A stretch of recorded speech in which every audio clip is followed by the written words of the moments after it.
Bismillahirrahmanirrahim.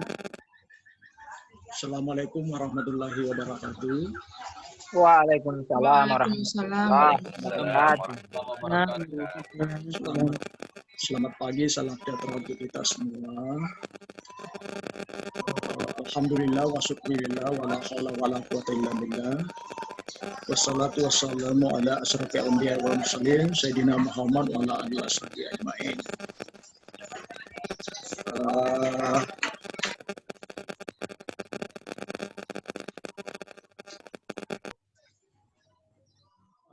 Ini hari kedua dari pelatihan kita. Kemarin kita sudah membahas konsepnya ya, konsep stres, kenapa kita tanpa individu, siswa ataupun kita sendiri bisa mengalami stres.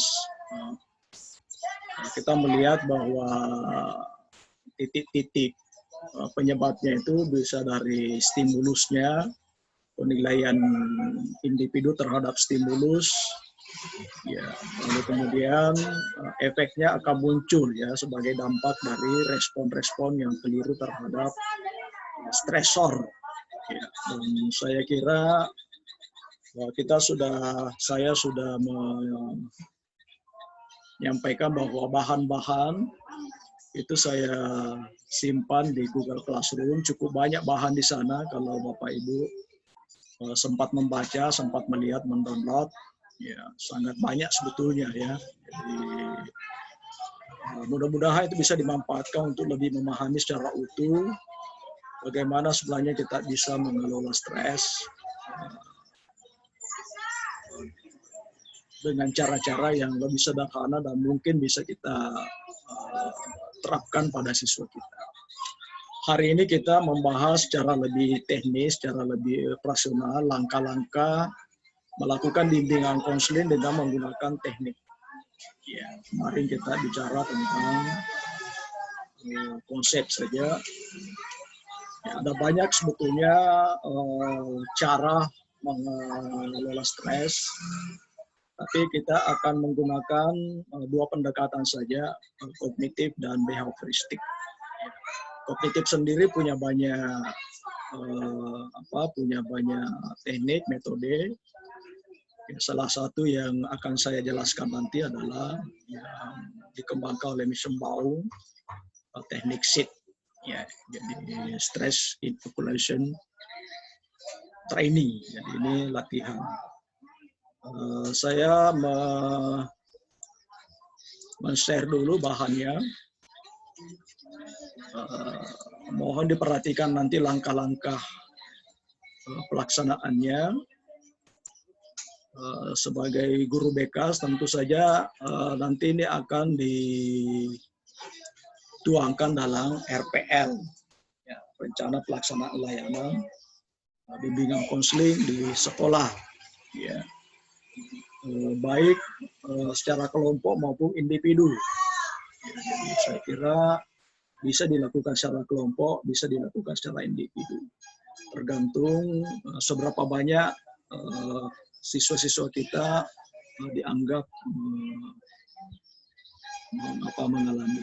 Ya, kemarin juga kan dikenalkan mengenai skala stres ya. Mudah-mudahan Bapak Ibu sudah melihat dan mencoba mereview kira-kira seberapa tinggi stres belajar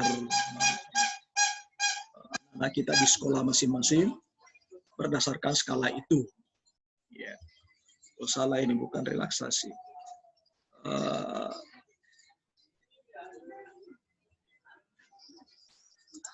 Salah masuk ya. Relaksasi itu sebentar. Kita menjelaskan dulu teknik stress inoculation training. Jadi latihan menangani stres. Ya. Ya, kemarin kita sudah membahas bahwa stres itu sangat ditentukan oleh cognitive appraisal. Jadi aspek kognitif individu berperan besar dalam menimbulkan stres. Ya, bagaimana individu menilai sumber stres, situasi-situasi yang datang, dan bagaimana individu menilai kemampuan dirinya dalam menghadapi situasi itu, mengelola situasi, itulah yang menjadi penyebab timbulnya respon-respon stres menjadi tinggi atau rendah. Nah, pendekatan kognitif dalam menyelesaikan stres itu mencoba mengelola kognisi. Ya, jadi stres muncul karena penilaian kognitif. Oleh sebab itu, kognisi individu lah yang harus diperbaiki supaya dia memiliki pemikiran-pemikiran yang wajar, pantas, produktif, rasional menghadapi situasi-situasi, dan dia mampu menilai dirinya sebagai individu yang punya kapasitas untuk mengelola tantangan-tantangan yang ada. Ya, itulah esensi dari pengelolaan kognisi. Jadi kita merekonstruksi kognisi. Karena kognitif itu kan pikiran kita tentang suatu itu terskema, ya, terbangun dalam satu skema. Nah, skema ini yang kita pakai dalam menanggapi situasi.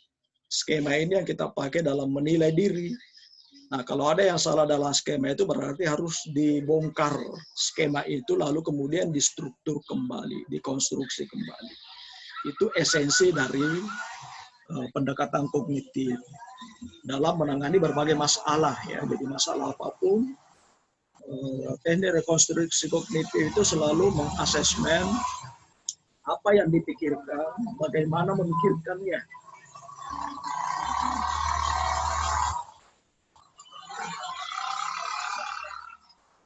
Motor mobil tetangga, ya. Jadi bagaimana individu memikirkan sesuatu itu yang menjadi sebab banyak masalah, termasuk stres. Ya. Jadi anak tidak bisa belajar juga bisa persoalan kognitif. Terlambat masuk, suka terlambat itu adalah bisa didekati dari pendekatan kognitif, bagaimana dia menilai situasi-situasi atau sesuatu yang dihadapi. Nah, salah satu teknik yang kita bisa pakai dan cukup terkenal ini adalah SIT, ya, Stress Inoculation Training. Nah, ini SIT ini teknik pendekatan cognitive behavior modification dari CBM. Jadi kognitif itu kan banyak, ya. Ada, masih ingat Bapak Ibu, ada RED, ya, ada rational emotive therapy, ada rational emotive behavior therapy, kemudian ada cognitive behavior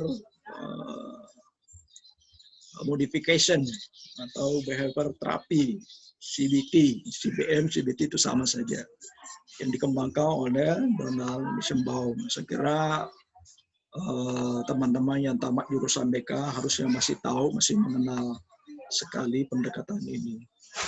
Ya, kalau sudah lupa, kita coba review kembali pemahaman kita dan bagaimana menerapkan teknik ini dalam rangka membantu diri kita sendiri dan juga anak-anak kita dalam menghadapi situasi yang menekan, supaya kita tidak jadi korban berbagai situasi yang menekan. Nah, teknik ini dasarkan pada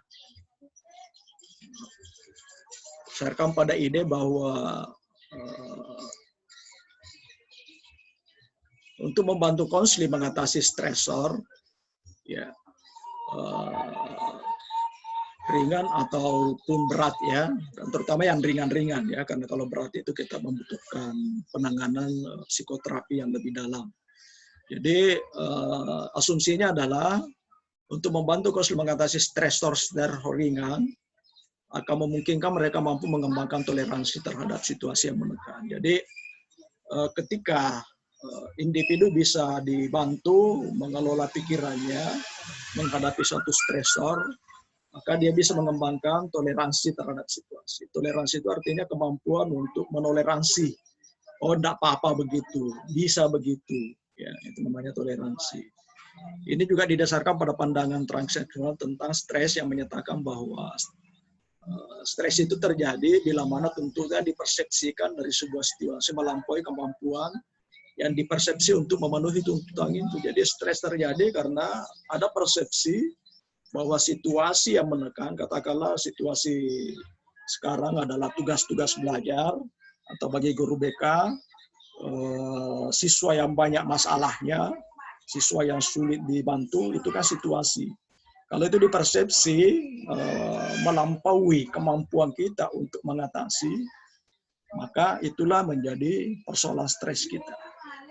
Jadi di persepsi inilah yang perlu kita bedah, apa yang kita persepsi, apa yang salah dari persepsi.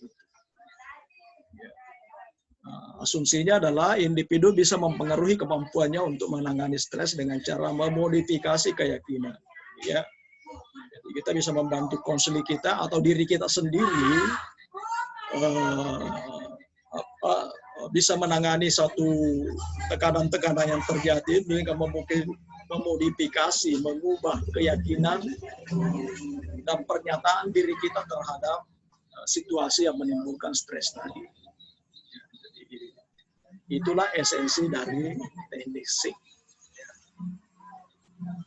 Nah, kita mulai masuk kepada langkah-langkah praktis. Teknik SIG ini ada tiga langkah utama. Tentu setelah, kalau konseling sendiri kan nanti ada di awal itu rapor ya, atau involving, lalu setelah masuk involving, kita masuk eksplorasi. Nah, eksplorasi itu konseptualisasi, lalu ada latihan coping. Nah, saya menjelaskan sedikit bagaimana kita akan melakukan ini secara lebih teknis. Ya. Nah, untuk tahap konseptualisasi itu ada 5 langkah. Dimulai asesmen diagnosis, identifikasi situasi, rekaman pikiran, mengenal negatif, dan merekonstruksi. Bagaimana ini dilakukan? Kita coba lihat, jelaskan satu-satu. Di langkah 1 ini yang perlu dilakukan adalah mencoba mengetahui tingkat keparahan stres yang dialami. Apakah memang konseling sedemikian parah, seperti apa keparahannya? Kita bisa menggunakan skala-skala ataupun observasi. Ya. Karena kalau terlalu parah juga, barangkali memang ini tidak cocok lagi. Kita perlu bekerja sama dengan psikoterapis. Ya. Tapi kalau levelnya masih dalam rangka, artinya anak itu kelihatan stres tapi masih bisa tersenyum, ya, masih bisa melakukan sesuatu yang lain, hanya ketika dia menghadapi satu situasi tertentu dia begitu stres. Nah, itu berarti kita bisa menangani. Nah, itu dulu. Kemudian ketika kita masuk, kita menerima konseling, menghadapi konseling, apa kelompok ataupun individu, maka yang pertama kita lakukan, ya, tentu setelah membangun rapor, melakukan proses-proses konseling umumnya, ya, baik individu maupun kelompok. Nah, langkah pertama yang dilakukan adalah mengidentifikasi situasi. Ini tadi asesmennya, berat ringan. Ya. Jadi identifikasi situasi, kita minta konseling mengungkapkan situasi yang memicu stresnya. Apa itu? Apa yang membuat dia stres? Spesifiknya apa? Konkretnya yang mana? Apakah gurunya yang susah? Tugas belajar yang susah? Diidentifikasi. Ya.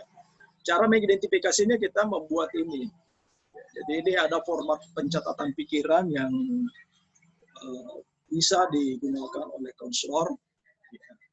Jadi di format ini siswa diminta untuk mengidentifikasi semua situasi yang menekan secara spesifik. Ini contoh saya kasih. Banyak tugas yang menumpuk. Selama pandemi ini tugasnya begitu banyak setiap minggu. Gurunya sekek sekali. Orang tua tidak bisa terlalu banyak tuntutan di rumah misalnya.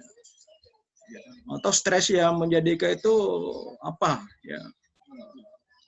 Saya tidak punya HP, saya harus pinjam lagi, itu membuat stres, misalnya seperti itu.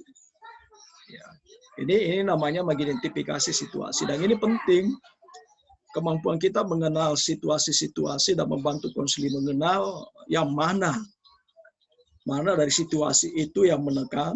Ya, kalau dia mengatakan selama pandemi saya stres, harus identifikasi bagian mananya yang membuat stres. Tugasnya, gurunya, atau kondisi rumahnya, ya, atau apa. Ini masing-masing individu bisa sangat berbeda ya. Ini hanya contoh saja, satu contoh yang saya kasih. Nanti silakan Bapak Ibu menerapkan pada siswanya. Ini bisa dilakukan secara online. Bisa. Kemudian kita masuk ke tahap kedua, ya, rekaman pikiran. Ya. Nah, asumsinya tadi bahwa ketika ada situasi, tentu ada yang dipikirkan. Di sini kita meminta konseling mengungkapkan pikirannya terhadap situasi yang dinilai memicu stres. Katakanlah tadi, apa pikirannya yang muncul ketika situasi. Contoh ini ya, dipikir saya tidak bisa menyelesaikannya. Sulit sekali tugas itu. Apapun itu bisa terjadi. Apa yang sebenarnya memang dipikirkan konseling terkait dengan tugas.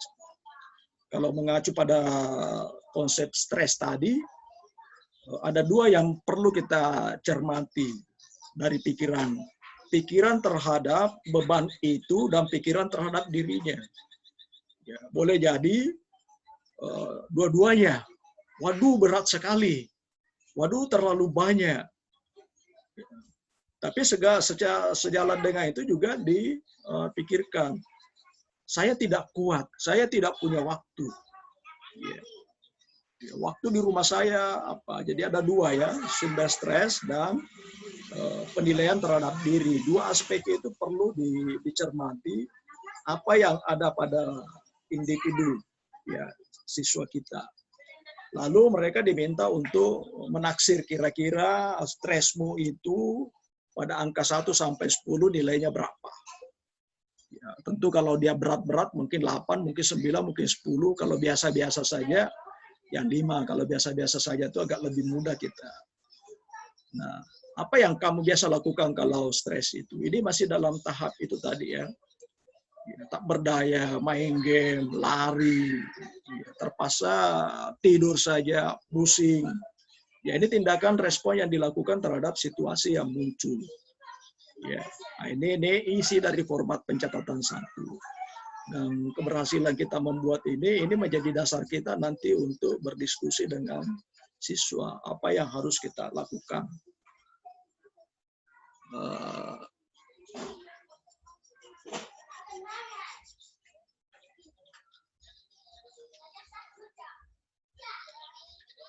Ya, kemudian kita ke berikutnya. Setelah konseling menuliskan pikiran-pikiran, apapun pikirannya ya, bisa 1, bisa 2, bisa 3, dari berbagai situasi yang menekan, dan upayakan itu mengidentifikasi situasi itu lebih dari 1 ya. Biasanya banyak ya. Banyak elemen-elemen dari situasi itu yang menjadi sumber stres. Nah, kita membantu konseling untuk mengenal pikiran-pikiran negatif dari pikiran yang telah dikemukakan tadi. Contoh ini tadi ya.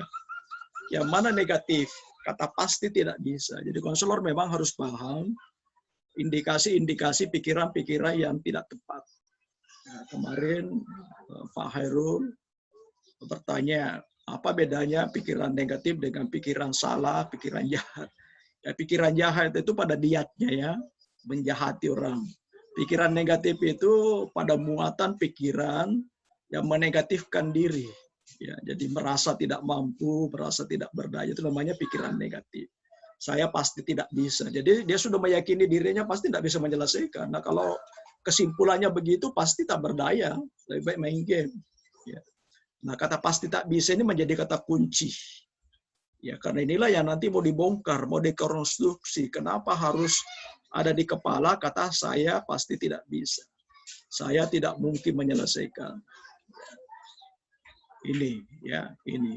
Nah, ini. Jadi di sini sebetulnya memang ada tahap mengajari siswa untuk membandingkan pikiran ya. Dalam prakteknya biasanya kita meminta siswa untuk melihat mana dari pikiran-pikiran itu yang mengandung mengandung ciri-ciri bahwa itu negatif atau irasional. Ini sebetulnya negatif dan juga termasuk irasional ya. Kalau irasional kan itu kenapa memastikan? Ya, karena kata pasti itu adalah sesuatu yang tidak boleh tidak. Berarti tidak mungkin lagi. Berarti itu kan masuk pada pikiran irasional. Ya. Nah, setelah itu kita masuk ke tahap rekonstruksi. Nah, inilah inti. Ya. Ini inti dari mencoba membongkar. Jadi setelah tadi kita bongkar pikirannya, lalu dilihat, oh ini yang sakit, ini yang salah, ini yang kurang. Maka yang lemah ini kemudian direkonstruksi. Ya. Jadi mengubah pikiran negatif ke positif. Atau kalau kita menggunakan red, mengubah pikiran irasional ke rasional terhadap situasi ini. Ya. Nah, ini ada ya saya kembangkan ini untuk membantu Bapak Ibu guru BK mengembangkan format ya. Ini format rekonstruksi pikiran. Diminta siswa menuliskan kembali dari format rekaman tadi poin-poin ini ya. Poin-poin ini. Banyak tugas yang menumpuk, saya pasti tak bisa menyelesaikan. Saya pasti ini yang sekarang kondisinya. Nah sekarang kita berdiskusi dengan siswa. Ya, kalau dia individu misalnya, kenapa kamu bicara tidak pasti? Pasti tidak bisa. Karena itu harus dibongkar, dikonfrontasi. Saya lihat sebelumnya kamu bisa kok. Saya melihat tugas-tugasmu yang lalu bagus. Masa tak bisa? Ya. Sehingga pada akhirnya dia meyakini sebenarnya saya pasti bisa. Ya, maaf ini salah tindakan. Ya saya pasti bisa. Ini yang diubah ya, pasti bisa. Tapi untuk sampai kepada meyakini pasti bisa itu tadi kita mungkin beberapa siswa barangkali ada yang cepat saja, ada beberapa siswa yang barangkali agak lebih lama untuk mengubah konstruksi pikirannya. Karena apalagi kalau sudah terlalu lama anak itu berada dalam situ inferior, diinferiorkan orang lain. Saya jelek. Nah, kalau keyakinan jelek itu terus saja menyertai dirinya, dia akan selalu tidak percaya diri. Nah, karena itu diubah itu ya, pernyataan dirinya diubah menjadi saya pasti bisa. Saya bisa. Kalau tidak ada kata pasti juga boleh ya, saya bisa. Saya mampu. Ya, saya punya kekuatan. Ya. Dan untuk sampai ke sini biasanya kita membantu individu membongkar pengalaman sukses sebelumnya. Ya. Supaya rekaman pikiran tentang kesuksesan itu diaktifkan di otaknya. Jangan otaknya itu dipengaruhi oleh rekaman pikiran negatif tentang kesuksesannya. Ya, karena orang biasa tak percaya diri, orang tak mampu bekerja itu karena yang menguasai pikirannya adalah rasa tidak mampu. Rekaman masa lalu dalam menyelesaikan masalah yang gagal. Ya. Jadi misalnya kalau orang jelek, ya rekaman tentang orang sinis, orang menertawai, itu harus dibongkar ke rekaman yang baik. Misalnya apa yang biasa dilakukan yang berhasil, yang membuat orang senang. Ya, sehingga nanti dia menyimpulkan, ini sudah pernyataan diri ya, ini namanya pernyataan diri. Ya, saya bisa, saya mampu. Ya, saya orang baik. Ya, saya punya kekuatan, saya punya potensi. Ya, itu semua pernyataan diri positif. Ya, pernyataan diri positif. Nah, kemudian kalau seperti itu maka ini juga diubah. Ya, ini juga diubah. Kalau begitu saya perlu mengatur waktu. Hanya saya perlu atur waktu. Ini memang biasanya kalau pernyataannya secara lisan saja saya pasti bisa. Ya memang ini berat, tapi sebenarnya saya bisa mengatur. Nah, berarti sudah pernyataan dirinya sudah bagus. Ya. Ini inti dari proses mengkonsider secara kognitif. Ya. Saya kira Bapak Ibu mungkin sudah biasa menerapkan seperti itu dengan berbagai cara, tapi ini salah satu cara ya yang bisa kita lakukan. Yang saya ingin ingatkan, kata-kata kunci di sini adalah keberhasilan kita mengidentifikasi pikiran-pikiran keliru dalam menanggapi suatu persoalan. Kemampuan kita menggali apa yang kamu pikirkan, kenapa dia berpikir seperti itu. Nah, kenapa dia berpikir seperti itu nanti yang akan membantu kita untuk mendorong konselor bicara tentang titik-titik munculnya pikiran itu, ya, sehingga bisa membuat pernyataan diri lebih positif, ya, karena kalau diri yang masih negatif maka berarti kan stres itu, beban itu masih dianggap tidak bisa diselesaikan. Ya, saya biasa menghadapi mahasiswa kan begitu diberikan suatu tugas tertentu, misalnya dalam bimbingan skripsi, sudah pusing, waduh di mana itu diambil bahannya Pak? Saya tidak pernah belajar itu, saya pasti tidak bisa, saya tidak tahu statistik. Ya. Nah, kita harus membantu dia untuk meyakinkan bahwa ini bukan persoalan yang kamu kan bisa tambah-tambah kan? Ya bisa sama aja itu. Jadi menumbuhkan dulu pernyataan-pernyataan diri lalu kemudian saya. Dia harus menyatakannya. Nah, setelah menyatakan baru kemudian dibantu juga untuk memikirkan. Ya, tidak harus main game, tidak harus lari, tidak harus keringatan, tapi saya bisa menyelesaikan mengatur. Nah, tentu saja ini membutuhkan lagi intervensi kalau memang belum mampu mengatur waktu. Itu sebabnya ada tahap berikut, latihan coping. Ya, di latihan coping ini setidaknya ada 3 ya komponen kunci. Ya, mendiskusikan tadi tentang pola-pola mengubah pikiran negatif ke positif. Ya, tentu saja ini kan masing-masing siswa bisa bervariasi dalam kemampuannya berubah. Ya. Ada yang barangkali tidak yakin, apa saya bisa ya? Rasanya kok tidak bisa. Nah, diskusikan sampai dia mantap menyatakan, oh iya, saya bisa. Ayo kamu ke pasar sentral. Waduh, saya tidak pernah ke pasar sentral, saya tak tahu. Nah, begitu kita diskusi, oh saya tahu. Kalau begitu saya berangkat. Nah, begitu saja. Nah, seperti itu. Jadi didiskusikan sampai kita meyakini bahwa dia sudah mantap dalam perubahan skema berpikirnya menjadi lebih positif. Ya. Kemudian kita ada latihan pendukung, masuk ke sini.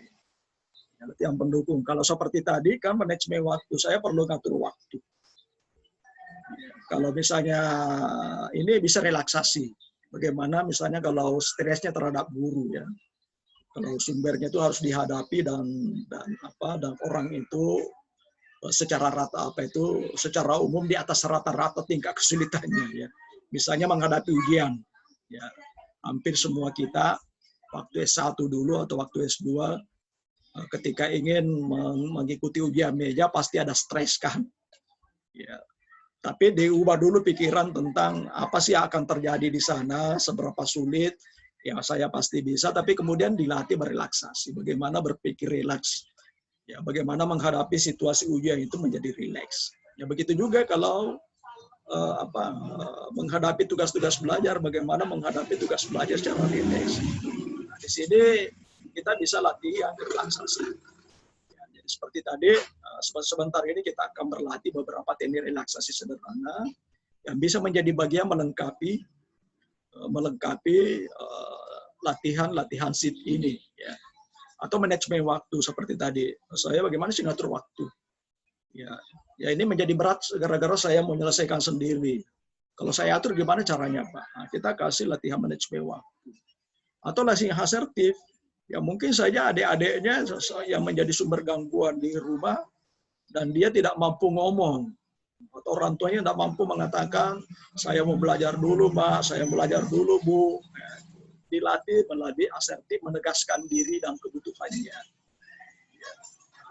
Atau yang lain sesuai dengan persoalan-persoalan yang mungkin dialami dari memantapkan skema.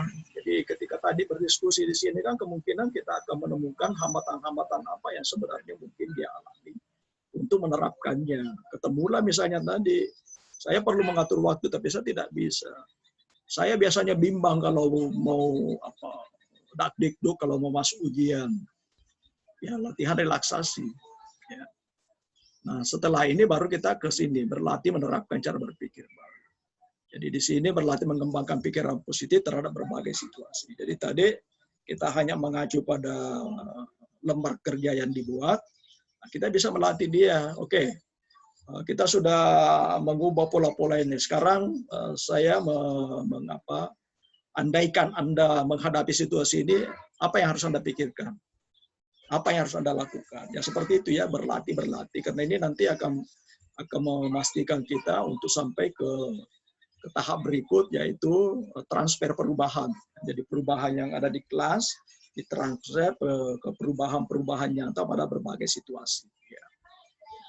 Berlatih merespons secara langsung berbagai situasi menekan. Dan kita ungkapkan saja berbagai situasi atau disuruh menuliskan apa saja yang biasanya membuat kamu stres. Kita bisa menggunakan tadi lembar itu kembali. Nah sekarang bagaimana seharusnya merespon? Bagaimana seharusnya memikirkan?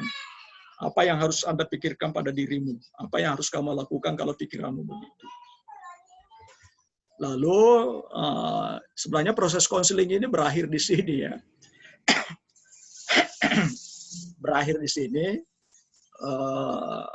Kita minta konseling menerapkan. Ya, ini kerjanya. Jadi diminta konseling menerapkan bagaimana seharusnya dia berpikir ketika setelah ini dalam menanggapi sumber stresnya tadi. Kalau sumber stresnya misalnya banyak tugas, bagaimana dia memikirkan tugas itu sebagai hal biasa saja, bahwa dia memiliki kemampuan dan untuk bisa mengelola itu dengan lebih baik supaya bebannya menjadi berkurang, saya harus menghadapi secara rileks. Dan itu diterapkan semua latihan-latihan itu dalam kehidupan sehari-harinya. Ya, itu esensi. Dan kemudian kita minta misalnya minggu depan datang lagi setelah Anda terapkan dalam seminggu ini, saya ingin melihat minggu depan itu bagaimana hasilnya, atau mendapatkan meminta dia untuk melaporkan. Nah, ini kemudian kita masuk pada review ya. Jadi mendiskusikan dan menilai keberhasilan konseling dalam menerapkan latihan itu. Apakah masih diperlukan bantuan tambahan atau tidak? Ya kalau tidak berarti oke ya. Jadi kita bisa mengakhiri khusus bagian itu, mengakhiri proses konseling karena kita menganggap konseling sudah teratasi masalah stresnya. Ya ini yang saya kira berkaitan dengan kognisi, dan kita diskusikan dulu sebelum masuk ke bagaimana menggunakan teknik relaksasi mengatasi stres. Silakan Bapak Ibu. Ya mudah-mudahan penjelasan saya bisa dipahami ya. Saya berusaha menjelaskan dengan pelan, tapi mudah-mudahan bisa. Tapi kalau ada yang ingin ditanyakan silakan. Bisa langsung bisa menulis ya di chat ini, bisa ditulis langsung pertanyaannya tentang apa yang kira-kira dianggap sulit dalam menerapkan teknik SIT ini untuk kita lakukan di anak-anak kita atau untuk diri kita juga dulu ya. Silakan. Ya Pak. Ya silakan Pak Herul. Ya, terima kasih banyak narasumber yang kami hormati. Iya. Pak melalui host. Ini ada beberapa catatan saya Pak. Iya. Anggaplah kegalauan setelah pemaparan dan menyimak sungguh-sungguh materi yang ada di classroom. Iya. Yang pertama Pak, mohon kan di saya mungkin pada umumnya juga pembelajaran PJJ BDR ini tidak utuh. Katakanlah luring yang saya gunakan luringnya itu ya guru berkunjung pada titik di mana siswa harus berkumpul. Dan itu setiap minggunya. Jadi tentunya ketika sebagian siswa yang bisa menggunakan Android, maka itu bisa di-cover dengan daring. Jadi dua hal yang mungkin bisa dipetakan menanti Pak untuk kami. Yang kedua, ini terkadang pada situasi yang sama terhadap pembelajaran, ada siswa yang stres, apakah dia di daring dengan luring. Tapi ada siswa yang merasa biasa-biasa saja. Padahal di mata seorang guru ataupun orang tua, siswa itu mestinya stres karena Ya, katakanlah tidak mengerjakan tugas ya, atau ya. tidak hadir, tapi siswa itu biasa-biasa saja. Ini yang mungkin perlu digali, Pak. Karena Ya, kalau ya, tidak merasa stres, ya dia kan tidak bisa masuk kategori stres karena dia ya, biasa-biasa ya, saja. ya, ya. Apalagi kalau ada pahaman, ini kan ada kebijakan, nilai kan juga bisa ada kebijakan. Nah, itu yang poin kedua. Poin ketiga, Pak, saya melihat setelah mengisi instrumen semalam, untuk seorang guru BK ada kata kuncinya pada poin atau item cara mengisi pikiran yang seharusnya dan tindakan yang seharusnya. Kalau kita seorang guru BK tidak punya katakanlah kata-kata atau kumpulan beberapa wawasan untuk mendeskripsikan bahwa pikiran yang seharusnya itu seperti ini, kemudian tindakan yang ini seharusnya. Dan itu kami, dan katakanlah saya tidak sampai ke sana apa yang dipikirkan oleh Bapak, bahwa tiba-tiba bisa memikirkan, oh yang ini yang seharusnya pikirannya. Ini yang mesti tindakannya. Saya kira itu Pak, 3 hal. Terima kasih banyak Pak. Kalau yang pertama tadi, ya tentu luring dan daring memiliki kondisinya masing-masing ya. Kalau stresnya ada di kita, apa ini? Ya kalau stresnya ada di kita, ya tolong dikeluarkan dulu ini ya. Ya kalau stresnya ada di guru BK sendiri, ya tentu dikelola sendiri ya.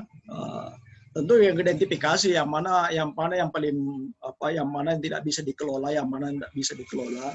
Bagaimana diatur, karena sebetulnya kan stres itu terjadi ketika beban itu tidak bisa kita tempatkan secara tepat. Ya. Ada yang mau luring, ada mau daring. Kalau itu dipikirkan begitu saja, inilah yang menjadikan itu menjadi beban-beban yang berat ya. Jadi saya kira identifikasi dulu sebetulnya yang mana kita pikirkan paling bermasalah dan itu kita coba. Saya kira nanti ketika kita bicara teknik relaksasi, bagaimana merelakskan diri menghadapi beban-beban yang berganda seperti itu. Mungkin itu nanti tepat ya, mungkin itu nanti tepat. Kemudian yang kedua tadi, ada siswa yang sepertinya tidak stres, biasa-biasa saja. Ya memang orang stres itu kalau dia pikirkan, kalau tidak pikir itu orang tidak stres. Bapak tidak stres itu kalau tidak memikirkan tadi ada siswa terserah dia mau belajar atau tidak. Jadi orang stres itu karena memasukkan di pikirannya sesuatu itu sebagai beban. Ya. Tapi kenapa dia tidak memikirkan? Ada banyak kemungkinan. Pertama barangkali awalnya dia stres tapi dia menganggap itu tidak bisa, ya sudah dikeluarkan saja. Daripada dia dipikirkan lalu makin susah, ya dia di-out-kan itu ya dalam pikirannya sehingga tidak menjadi beban. Atau barangkali ada yang lebih besar persoalannya, misalnya ada persoalan dengan bagaimana dia memaknai belajar itu. Ya. Ngapain sih saya kerja tugas begitu, kan penting amat. Ya terserah saya. Nah itu kalau begitu berarti masalahnya beda. Ini yang harus diperbaiki, harus direkonstruksi. Makanya kalau ada begitu, diidentifikasi apa sih yang dipikirkan. Jadi ini mumpung kita bicara kognitif ya. Apa yang Anda pikirkan? Kenapa Anda memikirkan begitu? Menurut kamu pelajaran itu apa sih? Ya PR ini menurut kamu apa gunanya? Tidak ada gunanya. Ya kalau tidak ada gunanya pasti tidak bekerja. Pasti tidak dikerja. Jadi kemungkinan pasti ada sebabnya ya. Pasti ada sebab. Jadi guru BK itu memang harus meyakini bahwa tidak ada perilaku yang terjadi begitu saja. Ada akarnya. Perilaku itu hanya asapnya saja. Jadi hanya asap yang muncul ke permukaan, dan asap ini hanya gejala yang dikenal. Sama kalau orang sakit, batuk-batuk. Jangan batuk-batuknya dilihat, penyebab batuknya. Oh habis makan es, oh berarti ada kerusakan di sini. Berarti di tenggorokannya yang diobati, bukan batuknya. Sama itu, ya sama itu. Jangan dimarahi karena dia tidak. Kenapa kamu tidak kerja PR? Lalu dimarahi, dikengkring. Tidak selesai masalahnya. Karena akarnya tidak selesai. Bara apinya tidak ditemukan. Nah, menemukan bara api itu tugasnya guru BK. Ya, tugasnya guru BK. Bukan merisaukan asapnya. Asap itu adalah gejala yang harus diamati guru BK bahwa si anak ini mengalami kesulitan. Apa kesulitannya? Itu yang harus menjadi fokus perhatian guru BK. Ya, pasti ada sesuatu yang salah. Ya kalau kita pakai behavioristik, barangkali ada persepsi, ada kognisi yang salah di pikirannya terkait dengan tugas. Mungkin juga terkait dengan guru. Kenapa itu terjadi? Banyak. Boleh jadi dipengaruhi keluarganya. Keluarganya juga tidak sekolah. Bisa jadi ya. Atau keluarganya tidak peduli sampai pentingnya PR itu menjadi hal yang tidak dia risaukan. Mungkin juga dia merasa, ya kalau tidak naik kelas gimana ya? Tidak apa-apa, tidak naik kelas. Nah, terutama kalau siswa merasa bahwa dia sekolah untuk orang tuanya. Jadi ini juga ada gejala begini, Pak. Ya mungkin teman-teman guru BK harus paham. Seringkali anak-anak melakukan perilaku negatif sebagai cara melawan dominasi orang tertentu. Misalnya orang tua. Orang tua terlalu menekan. Karena dia melihat belajar itu untuk orang tuanya, maka dia memilih untuk membalas orang tuanya, menyakiti orang tua dengan tidak melakukan apa yang seharusnya. Sehingga orang tua kecewa. Nah, itu bisa terjadi begitu ya. Bisa terjadi. Ada banyak penyebab. Itu sebabnya guru BK itu tidak bisa main-main ya. Ini bukan pekerjaan kaleng-kaleng. Ini pekerjaan profesional di mana kita harus banyak tahu yang begitu-begitu. Nah yang ketiga tadi kita sendiri ya ini berkaitan dengan banyak membaca. Ya. Harus terlatih. Harus banyak membaca. Khususnya konstruk pikirannya. Jadi jangan terlalu banyak menggunakan common sense. Common sense itu tidak membantu. Ya, common sense itu adalah apa yang dikatakan orang, apa yang orang dipahami orang. Guru BK itu harus menganalisis perilaku. Dan dulu ketika S1 sebetulnya diajari hanya memang masuknya tidak terlalu mantap ya. Apalagi motivasi waktu S1 dulu barangkali yang penting lulus. Ya, kalau perlu absennya nanti minta diabsenkan oleh teman, kalau bikin tugas nanti copy paste, itu yang membuat itu tidak masuk di pikiran, padahal sebetulnya D1 itu sudah diajarkan. Mungkin juga dosennya yang tidak terlalu mampu, ya, mungkin seperti saya ngajarkan tidak terlalu kuat sehingga itu tidak kuat, ya tidak kuat. Ya, tapi sebetulnya itu mudah saja ya, kita bisa menggunakan logika ya. Jadi guru BK juga memang saya kira ada baiknya agak belajar filsafat ilmu ya. Jadi bagaimana generalisasi, bagaimana seseorang berpikir melebih-lebihkan apa yang seharusnya tidak dilebih-lebihkan. Wah besar sekali. Nah itu ada pernyataan besar sekali. Maka kita harus membantu konseling untuk seperti apa besarnya yang kamu lihat. Boleh jadi memang besar sekali dalam pandangannya kan. Makanya yang harus dikonkretkan itu. Nah, coba maksudmu apa? Berat sekali itu Pak. Nah, jangan berat itu harus ditakar.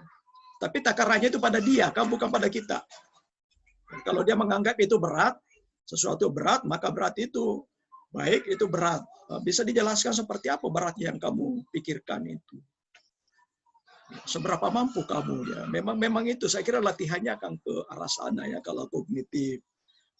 Makanya juga dalam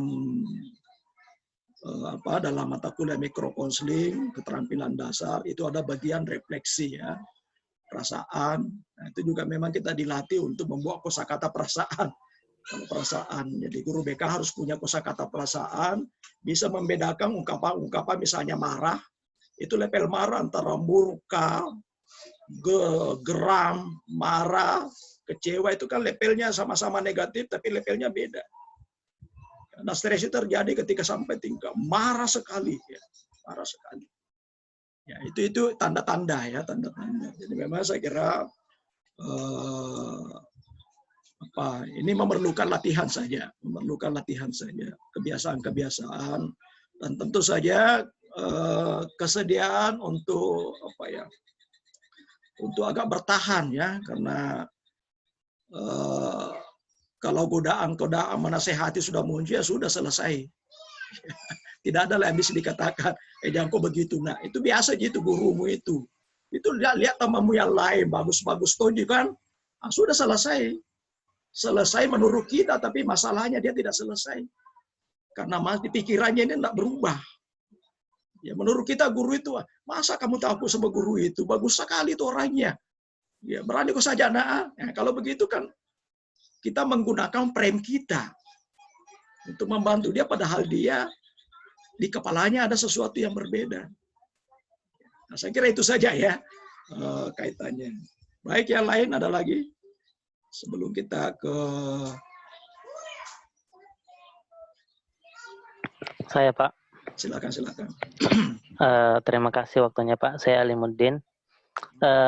Melihat tadi pembahasannya tentang stres itu dan pengaplikasiannya, Pak. Mungkin bisa digambarkan bagaimana simulasinya kalau dilaksanakan secara daring, Pak. Baik itu secara individual, mungkin daringnya dalam bentuk kelompok dan atau mungkin dalam bentuk kelompok yang sangat besar sampai satu kelas dan atau mungkin beberapa kelas yang digabung bersamaan. Ya, baik. Kalau individu mungkin agak lebih gampang ya, tapi kalau kelompok tentu dipikirkan adalah cakupan yang mampu kita deteksi ya, karena kalau kelompok itu, karena ini kan bagian dari konseling ya, tidak bisa layanan klasikal. Kalau klasikal itu kita hanya ngajari, ya, tidak bisa membantu merekonstruksi. Jadi pada proses rekonstruksinya itu agak kesulitan kalau klasikal. Tapi kelompok masih mungkin, misalnya 7, 8, ya 10. Kenapa? Karena konselor harus ada tahapannya untuk bisa memeriksa ya pikiran-pikiran yang direkam tadi, ya kan? Karena belum tentu ketika konseling menuliskan rekamannya itu sudah tertulis apa yang seharusnya. Kita masih mungkin untuk meminta dia, itu yang kamu pikirkan saja kah? Ya, karena kalau kita hanya mengatakan coba tuliskan apa yang kamu pikirkan, mungkin dia akan banyak menulis, tapi bukan itu yang kita tahu. Jadi kita harus mengerahkan dia, pikirkan bagaimana menurut kamu kemampuanmu dalam mengatasi itu.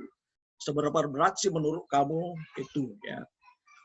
Makanya tadi saya buatkan lembar kerja worksheet itu untuk membantu kita bisa menggunakan secara paralel. Ya, kalau individu sebetulnya boleh tidak dipakai, yang penting kita bisa mencatat ya. Karena kita bisa langsung refleksi. Nah, kalau menggunakan dari misalnya secara Zoom mungkin agak berbeda dengan kalau menggunakan WA. Kalau WA tentu ada penjelasan sedikit, lalu ada banyak yang kita tulis ya mengenai tolong Nanda sebutkan apa yang membuat stres. Nah, dia balas. Nah, apa yang kamu pikirkan ditulis lagi. Jadi seperti itu ya. Nah, apa yang kamu pikirkan itu, mereka dia tulis apa saja, lalu dari tulisannya itu coba dilihat apakah sudah terbongkar kira-kira atau belum. Ya, nah setelah itu, dari yang kamu tulis itu saya melihat ada beberapa poin yang ingin saya tuliskan, yaitu ini kenapa bisa memikirkan begitu? Kenapa kamu merasa tidak bisa? Kenapa kamu merasa terbebani dengan itu semua? Dari sana kan, lalu kemudian kita masuk kepada proses-proses. Lalu apa yang kamu lakukan setiap kali berpikir seperti itu? Ya. Nah di sana kemudian kita nanti menulis apa itu, ya memang agak ini kalau WA ya, agak bersedia kita mengurai beberapa penjelasan dan pertanyaan-pertanyaan untuk siswa ungkapkan. Ya, nah kamu mengatakan tidak bisa. Dalam konseling ini disebut pikiran negatif. Ya. Nah, ini pikiran-pikiran inilah sebenarnya yang membuat kamu stres.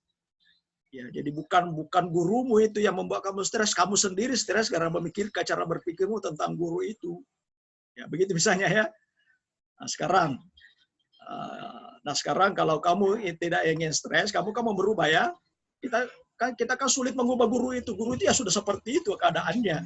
Tak bisa kita ubah. Berarti yang kita ubah adalah diri kita. Nah sekarang coba kita mengurai kembali pikirannya. Ya, bagaimana? Tapi kalau dalam kelompok kan kita bisa meminta masing-masing untuk memberi saran. Ya, kira-kira pikiran apa yang cocok ya kalau begini?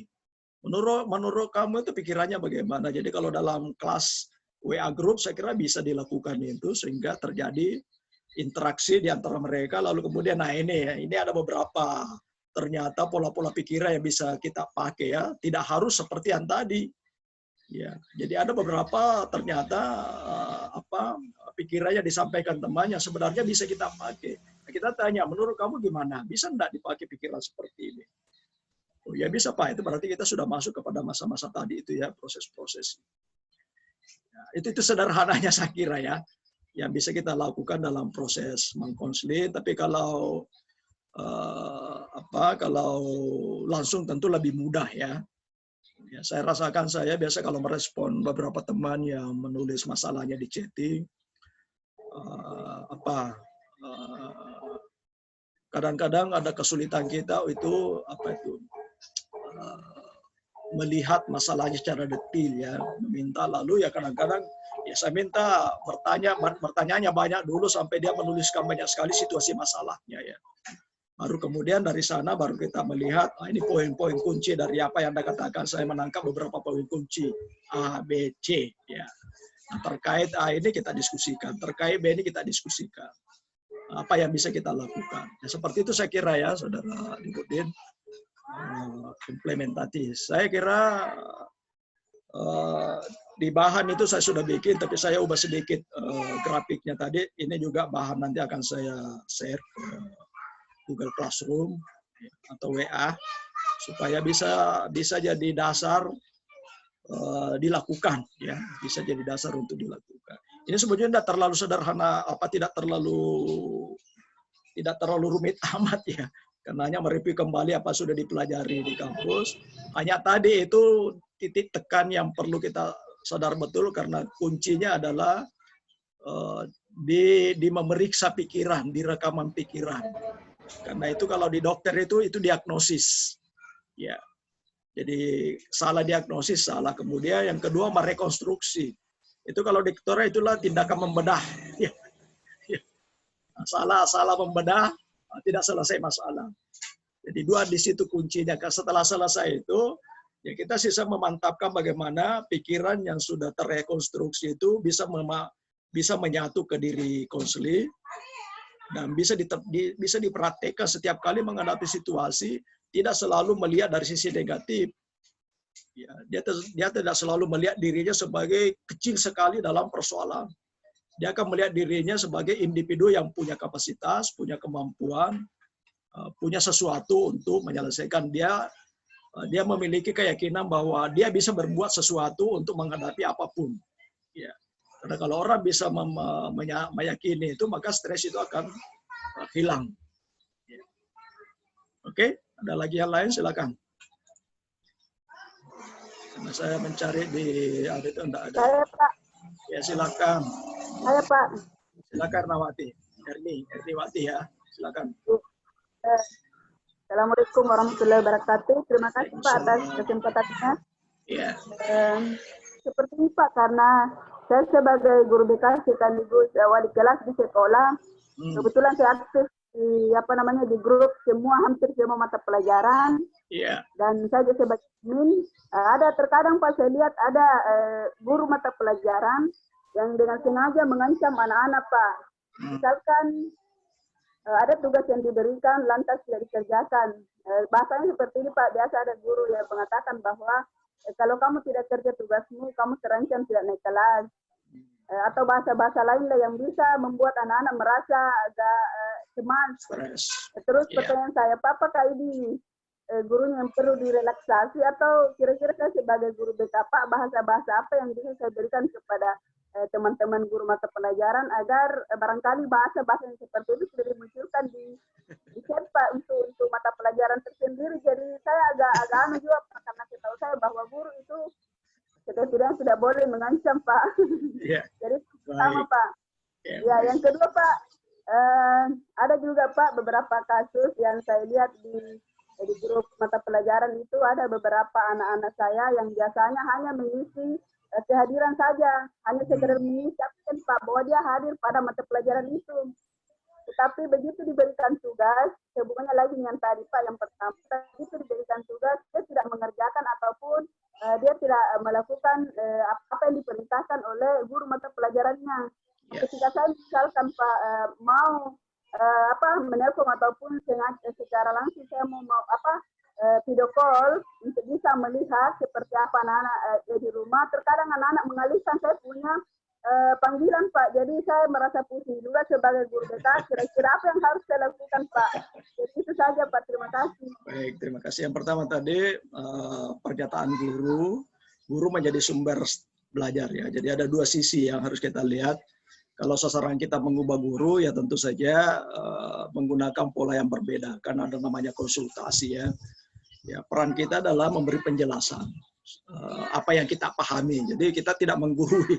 Jadi lakukan saja secara pernyataan deskriptif, bukan preskriptif. Kalau preskriptif itu salah itu Pak, tidak boleh begitu. Kalau deskriptif kita bisa mengatakan dari apa yang saya baca, ada beberapa tindakan yang sebenarnya membuat siswa itu malah jadi tambah bermasalah. Contoh begini. Jadi guru yang kena itu tidak merasa diserang. Ya memang tidak mudah menghadapi guru itu karena dia kan juga sebagai otoritas. Jangan diserang. Jadi kalau orang dewasa itu jangan digurui. Ya. Jadi orang dewasa itu yang bisa kita lakukan adalah bisa bertanya. Ya kenapa kita bilang begitu Pak? Ya, apa kira-kira siswa tidak menjadi tambah stres kalau begitu? Ya, jadi kita bisa bertanya, jadi bisa kita mengajari orang dengan bertanya. Ya. Itu ya, jadi itu memahamkan seperti itu. Kalau tidak merubah, ya itulah dia faktanya. Yang harus kita bantu adalah siswa dalam menerima guru seperti itu. Bagaimana siswa dibantu beradaptasi dengan kemungkinan guru semacam itu. Supaya siswa memiliki perspektif kognisi yang tepat menghadapi apapun kondisi gurunya, ya. Jadi kognisi anak ini yang perlu diperbaiki, persepsi anak terhadap tindakan-tindakan guru yang seperti itu supaya didudukkan pada porsi yang tepat, bukan pada porsi yang salah. Ya. Jangan malah kita kompori siswa, guru itu memang salah, Bo. Tidak baik begitu. Saya juga tidak suka guru mau begitu, tidak begitu. Ya begini, nah itu kan guru itu macam-macam ya. Caranya bicara. Tapi kan kamu tahu kan niatnya bagaimana? Menurut kamu niatnya itu memang mau menjelek atau tidak? Niatnya baik. Itu jadi itu cara kita mengkonstruksi pikirannya ya. Ya kecuali kalau dia melaporkan misalnya menjadikan dia sebagai sumber masalah, ya tentu kita harus bongkar. Apa yang kamu pikirkan tentang pernyataan guru itu? Wah itu betul-betul menjatuhkan harkat saya. Dia memandang enteng saya. Itu pernyataan negatif semua kan? Dia memandang enteng saya. Saya diabaikan. Ya. Kenapa muncul berpikir begini? Ini karena tadi melihat itu dari sisi-sisi negatifnya. Ya, nah sekarang kita membantu. Oke, kamu merasa diabaikan. Betulkah seperti itu? Kenapa kamu merasa diabaikan? Ya, apakah kamu pernah dengar dia seperti itu? Ya, seperti itu ya. Jadi saya kira itu cara-cara kita untuk membantu anak menghadapi situasi apapun. Jadi kalau kita tidak bisa perbaiki, misalnya guru malas, kan banyak juga seperti itu. Atau guru tidak bagus cara menjelaskannya, lalu siswa menolak belajar. Ya kita harus membantu dia, itulah gurumu. Tapi kan belajar itu bukan untuk gurumu kan, kamu belajar untuk dirimu. Ya berarti diperluas perspektifnya belajar. Ya. Untuk belajar itu tidak hanya dari guru itu kan, kamu bisa belajar sendiri misalnya kan. Atau kita tanya selain dari guru, di mana sih kita bisa belajar? Oh dari teman. Dari mana lagi? Oh bisa baca buku. Nah, itu kan berarti ada yang bisa kamu lakukan. Ya itu ya, tapi memang itu yang tantangan kita adalah yang berkait dengan pertanyaan kedua ya.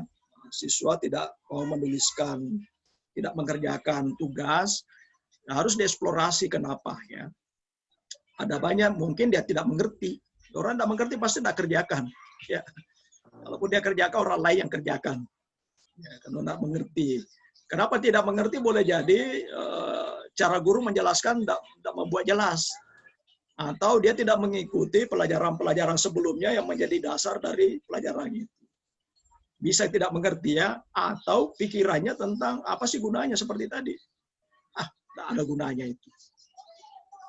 Atau dia benci gurunya. Saya tidak suka guru itu, biar bagaimana saya mau kerja.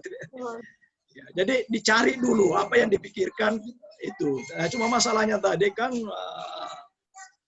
mau dihubungi tidak mau terhubung, itu berarti dia melakukan resistensi. Ya. Jadi orang itu melakukan resistensi itu untuk bertahan pada satu sikapnya itu karena ada faktornya. Mungkin karena mungkin takut, mungkin khawatir terhadap guru BK. Jangan-jangan kalau saya ngomong guru BK, saya dilaporkan orang tua. Tanya kan? Ya, jangan-jangan guru BK ini nanti lapor lagi ke gurunya.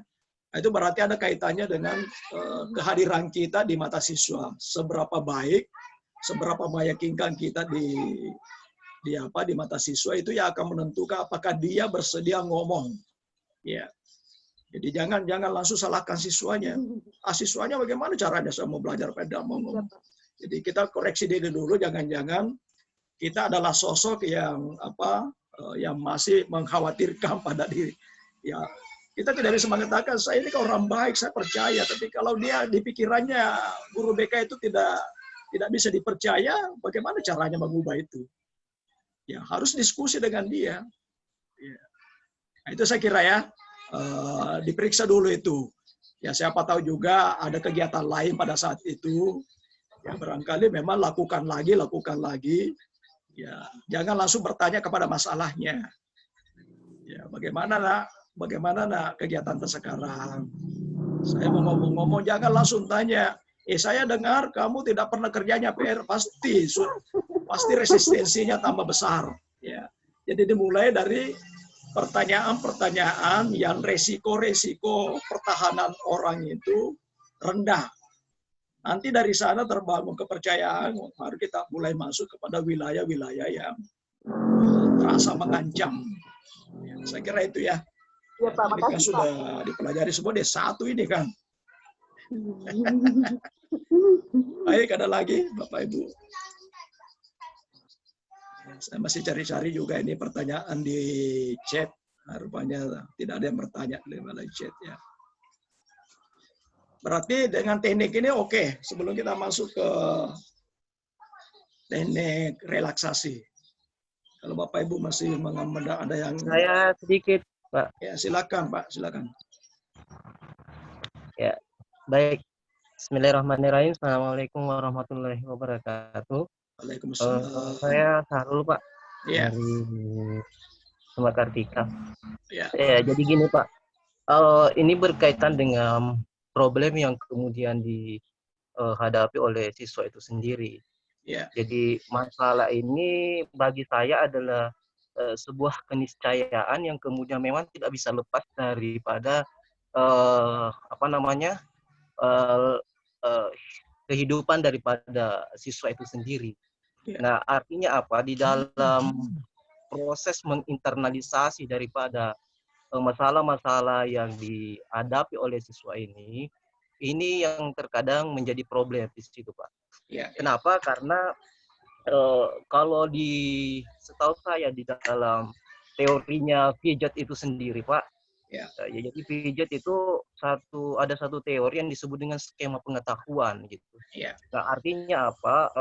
Ketakutan saya, bukan ketakutan, tetapi pandangan saya adalah di dalam mengkonstruksi problem-problem itu menjadi sebuah skema bagi siswa itu sendiri, itu sesuatu yang kemudian sudah mengakar gitu. Jadi artinya mengakar itu memang sudah tertanam secara radikal di dalam pemahaman daripada siswa itu sendiri, meskipun katakanlah di dalam perkembangan yang terjadi pada siswa itu sendiri itu masih bisa skema problem atau skema pengetahuan yang kemudian disampaikan oleh Piaget ini itu masih katakanlah bisa dikembangkan dan diubah dengan proses asimilasi atau akomodasi yang kemudian terjadi di dalam kehidupan siswa itu sendiri.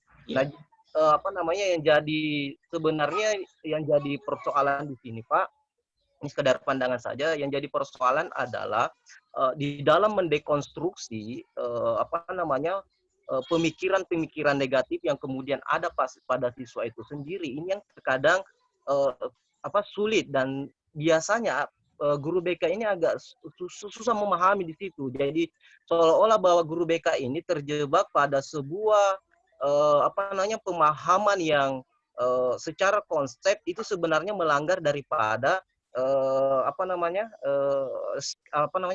melanggar daripada etika daripada konseling itu sendiri. Katakanlah keterjebakan daripada guru BK ini itu terjebak pada cenderung guru BK itu menasehati. Jadi bukan tadi dikatakan oleh Pak Dr. Abdullah Panda bahwa bukan mencari baranya, tetapi yang ada terjebak pada bagaimana menghilangkan asap itu. Nah, ini yang menjadi problem sebenarnya, sehingga di dalam ketidakpahaman di dalam mendekonstruksi skema pengetahuan awal itu yang jadi problem, Pak. Nah, sehingga kira-kira menurut pandangan Pak Dr. Abdullah Panda sendiri, meskipun tadi ada dipaparkan, tetapi saya ingin lebih ini karena berkaitan daripada adaptasi kognitif yang kemudian ada pada siswa itu sendiri. Bagaimana caranya mendekonstruksi dalam pandangan yang agak teknis mengenai pemahaman atau pengetahuan yang sudah pengetahuan negatif yang kemudian sudah diinternalisasi dan diadaptasi oleh siswa itu sendiri. Meskipun tadi katakan bahwa proses asimilasi maupun akomodasi itu bisa merubah segala sesuatunya. Nah, yang jadi persoalan adalah biasanya itu ketidakmampuan kita di dalam memahami dengan baik substansi persoalan, sehingga cenderung tadi saya katakan bahwa guru BK ini terjebak pada metodologi yang sifatnya menggurui atau menasihati, sehingga substansi persoalan yang kemudian ingin digali di situ itu tidak ketemu di situ, Pak. Saya kira seperti itu, baik. Pak. Terima kasih. Saya kira dari teori tadi ya, di Piaget, sebenarnya searah saja, karena dia akan juga masuk ke kognitif, beliau kan teori kognitif juga. Jadi istilahnya bisa macam-macam, frame, skema, struktur, kognisi itu kan terbangun dari penggalan-penggalan informasi yang masuk ke diri kita. Jadi skema itu tidak terbentuk begitu saja ya. Jadi kita membuat skema tentang apapun itu berdasarkan informasi yang masuk di kepala kita dari berbagai sumber mengenai benda yang kita skema itu, mengenai objek kita skema.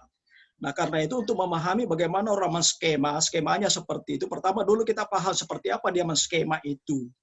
Begitu gambarannya, lalu kita membongkar detil-detil informasi apa yang dia pikirkan yang membangun skema itu.